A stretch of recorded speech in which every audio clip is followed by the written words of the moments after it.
এতেকাফ কি কোনো কারণে শেষ 4-5 দিন থাকা যাবে? এতেকাফ কোনো কারণে 4-5 দিন থাকা যাবে, তবে এটা সুন্নাহ এতেকাফ পূর্ণ হবে না।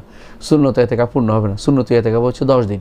10 দিনের কমে করলে আপনি যতটুকু করবেন অতটুকু একদিন করলে আপনি সওয়াব পাবেন। একদিনের কমে এতেকাফ বিশুদ্ধ হাদিস দ্বারা সাব্যস্ত হয়নি। একদিন সর্বনিম্ন এতেকাফ একদিন, কারণ রাসূলুল্লাহ সাল্লাল্লাহু আলাইহি ওয়াসাল্লামের কাছে একদিন ওমর রাদিয়াল্লাহু আনহু তিনি বলেছেন যে ইয়া রাসূলুল্লাহ, আমি এক রাত্রিতে বাইতুল্লাহিল হারামে এক রাতে এতেকাফ করার মানত করেছি। রাসূল বললেন যে আও ফাই বানাজার কারণ মানত পুরা করা, বোঝা গেল এক রাত্রি মানত করা যায়, এক রাত্রিও এতেকাফ করা যায়। এই জন্য রমজান মাসের শেষের দিকে আপনি অথবা রমজান মাসের রাত্রিগুলো এতেকাফ করার নিয়ত করতে পারেন, অথবা আপনি শেষের কয়টি রাত্রিও 25 থেকে সেগুলিও এতেকাফের নিয়ত করতে পারেন, কোনো সমস্যা নেই।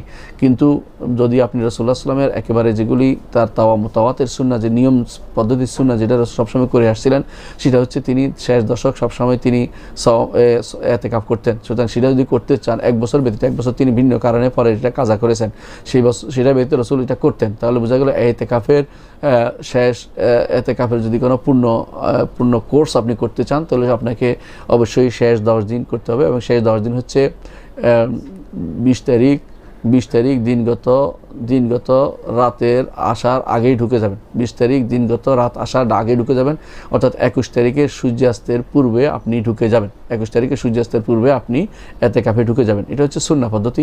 যদি 4-5 দিন করতে পারেন, যদি ব্যবস্থা এর কারণ চাকরির কারণ সমস্যার কারণে 4-5 দিন করতে পারেন, অবশ্যই করতে পারবেন, কোনো সমস্যা নেই। সওয়াবের হেরফের হবে।